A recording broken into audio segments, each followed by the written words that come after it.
When you listen to this, what's the first thing that pops up in your head? Music? Yeah, of course. Yeah. But can you be more specific? Okay, I hear you. Something that you can rap on. Oh my god, I feel like Dora the Explorer. God, hey! So it reminds you of hip hop. Amazing! But can you even go further? You want some hints? I know you don't want, but like, just continue with me. Well, it's only 4 letters. You want me to spell the first one? Sure, why not? The first letter is T. Oh wait, you know the rest? Okay, what is it? Yes, you guessed it right. You guessed it from the first place, but yeah, it's trap. Trap music.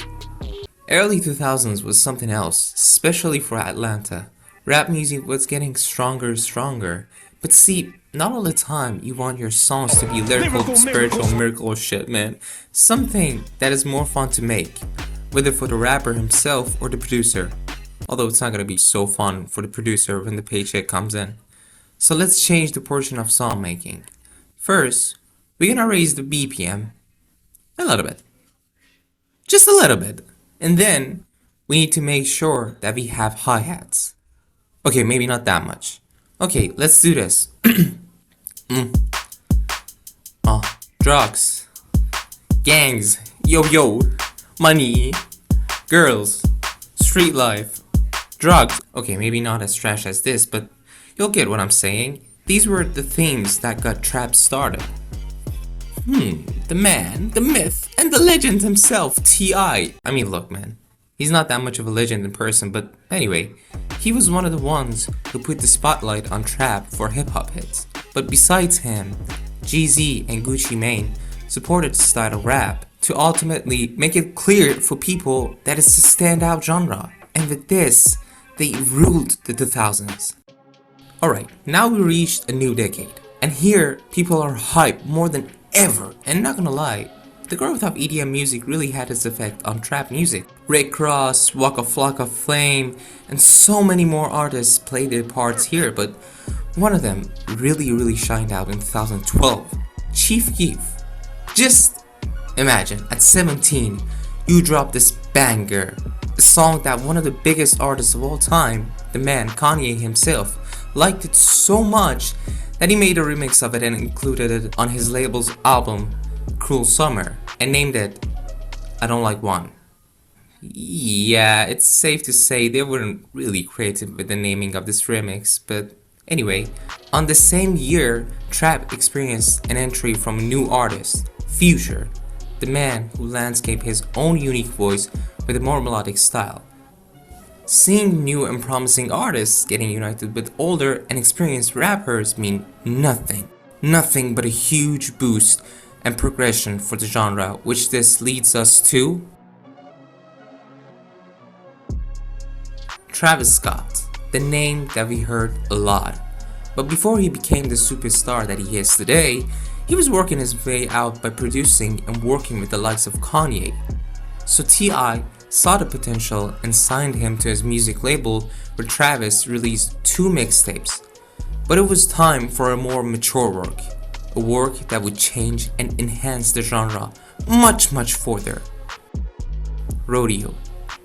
There were a lot of people involved in making of this album, but the most important ones are Mike Dean and Travis himself. They made something with so much layers that showed the world that it's possible for the genre to be pushed into something more than generic. If already people didn't know it, although critics were really dumb with this one, as usual. Playboi Carti. Love him or hate him, which even if you're a fan of him, you probably hate him as well because he's a liar! He lied to his wife, he lied to his son, and he lied to his fans. Like, I sound traumatized, but like, let's get this going, man. Back to 2017, and it was time for Playboi and his producer, Pierre Bourne, to introduce a new wave to the genre, with a mix of trap and cloud rap. And soon, Playboi released his first mixtape, which featured rappers like Lil Uzi Vert and A$AP Rocky. The next years to come saw trap not only commercially successful, but also shaped a culture and even entered other genres as well. Travis released one of the biggest albums of the decade. Playboy displayed an interesting side of mumble trap with his first LP. A$AP Rocky improvised on his clap route sound, although it didn't chart as well as his other works. And it did even bleak into more interesting shapes in the underground music. But at this point, there was something really worrying about the genre. Look, trap became more about names and the people who already proved themselves in the game. And most of them were big names, so they had to make songs that were even more accessible for people than before. That meant every album should have sold more than their last. And that is, in my opinion, the enemy of creativity and experimentation, especially when you have a huge ass label. And because there was not a lot of room for unique sounds from new artists, it was time to understand something. And it was either the genre will be involved or get divided into mainstream and underground, which is already dead, or finally, the genre will be dead. So, what happened? Well, in 2020, one of the biggest names in trap turned the table for the better of himself. Playboi Carti's Whole Lotta Red, which was one of the most anticipated albums in hip-hop, came out to absolutely evolve the genre into a new genre called rage. Something that was started not a long time ago by the man himself, but it finally had something to say.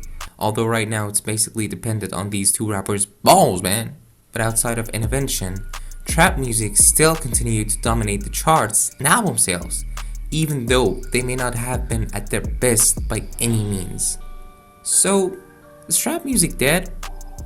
Yes and no. The interesting thing is, you can even scale it to a larger topic like hip-hop itself. Is hip-hop or rap music dead? Yes and no.